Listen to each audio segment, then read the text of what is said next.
ये लोग इतनी आसानी से आपको स्वतंत्रता नहीं देंगे।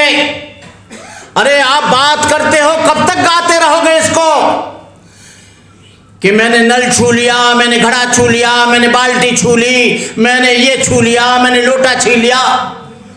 अरे वो तो आज भी हो रहा है। इंद्र मेघवाल जैसे बच्चे को, 9 वर्ष के बच्चे को मार दिया जाता है, और जितेंद्र जैसे व्यक्ति को मूंछ रखाने पर कत्ल कर दिया जाता है। कासगंज में बारात को छड़ने नहीं दिया जाता है। आपको मंदिरों में पिटाई होती है, कथा होती है तो आपको पीट पीट के भगा दिया जाता है।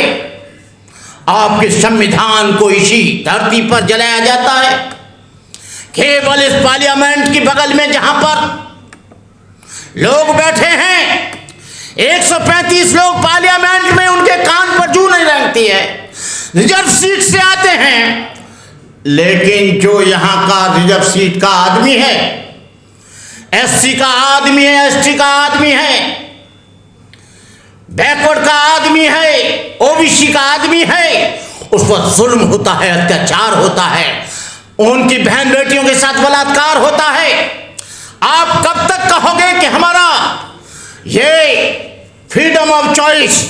इस देश में कल्पना मत करना, 60 वर्ष गुजर गए, अब आपकी फ्रीडम की चॉइस है। चॉइस का मतलब है बोलने का अधिकार, चलने का अधिकार, खाने का अधिकार। लेकिन यहाँ गाड़ी में आता है, गुजरात में कोई नया लड़का तो गाड़ी को तोड़ दिया जाता है। अंबेडकर की शर्ट पहन कर आता है तो उस शर्ट को फाड़ दिया जाता है। यदि वो उनके मरे हुए पशुओं को नहीं उठाता है तो उनके हाथ बांधकर पैर पर चढ़कर, ऊपर चढ़कर उन पर घोड़े बरसाए जाते हैं। अरे कहाँ फ्रीडम ढूंढ रहे हो? अपने हाथ में फ्रीडम लो। मुझे राहुल नागपाल जानता है, मुझे राजेंद्र पाल जानता है।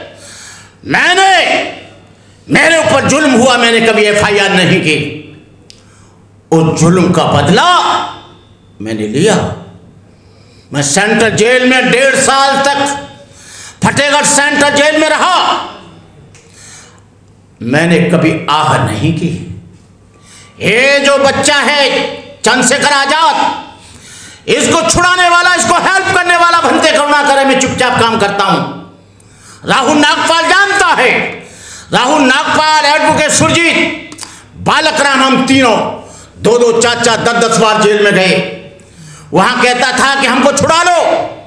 हम के छुड़ा तो लेंगे, लेकिन तू कोई पार्टी मत बनाना।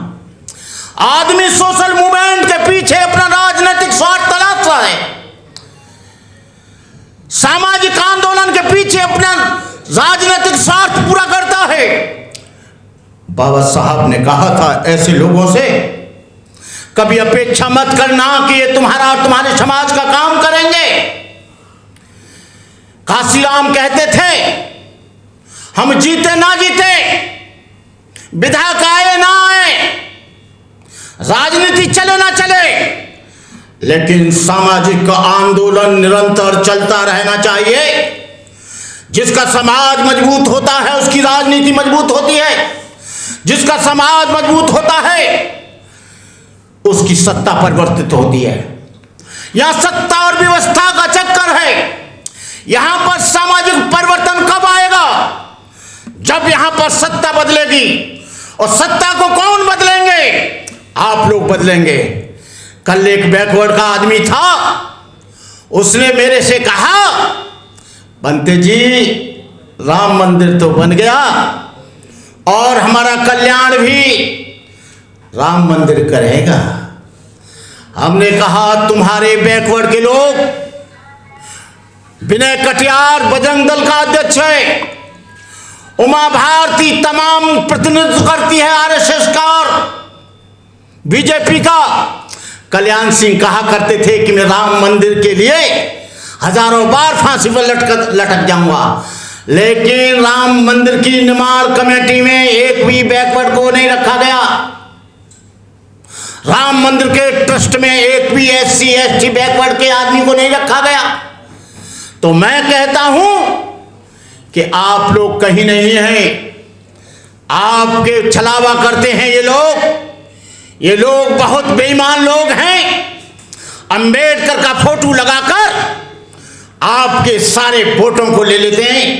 आप लोग बहुत इमोशनल हो, बहुत भावुक हो। मेरा मतलब आपसे नहीं है, आपके समाज से है, पिछड़ा वर्ग से है। केजरीवाल ने बाबा साहब अंबेडकर और भगत सिंह का फोटो लगाया, लोगों ने सटासट वोट दे दिया। वाल्मीकि भाइयों को झाड़ू दिखाया, ये तुम्हारा झाड़ू है, फटाफट वाल्मीकियों ने वोट दे दिया। अंबेडकर का फोटो दिखाकर वो वोट ले गए, झाड़ू लिखाकर वो वोट ले गए, मुख्यमंत्री बन गए। मैं कहना चाहता हूं कि अब केजरीवाल जी, आपको पूछना चाहता हूं, डॉक्टर अंबेडकर तो किसी भी उसको मानते नहीं थे। 22 प्रतिज्ञाएं आज से नहीं है, 17वां वॉल्यूम बीजेपी ने छपाया, 40वां वॉल्यूम बीजेपी ने छपाया, और उसमें बाबा साहब की प्रतिज्ञाएं। तुम्हारे ये गडकरी जी 6 तारीख को 5 तारीख को मैं नागपुर में था, गडकरी जी, फडणवीस जी, रामदास आठवले जी और तमाम बीजेपी के लोग वहां पर थे। उस पंडाल में सुरेश ससाई की अध्यक्षता में 22 प्रतिज्ञाएं दी गई। 22 प्रतिज्ञाओं को आपने क्यों इतना वायवेला मचा दिया है पूरे देश में? क्या मुसलमान तुम्हारे राम को नहीं मानेगा तो क्या उसको निकाल दोगे?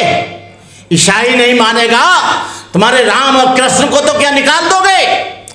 ये भारतीय संविधान धर्मनिरपेक्ष देश है और इस बात की गवाही देता है कि कोई भी आदमी किसी भी धर्म को मान सकता है, किसी भी विचारधारा को मान सकता है, किसी भी आइडियोलॉजी को मान सकता है, किसी भी फिलॉसफी को मान सकता है, किसी भी दर्शन को छोड़ सकता है, किसी भी दर्शन को अंगीकार कर सकता है।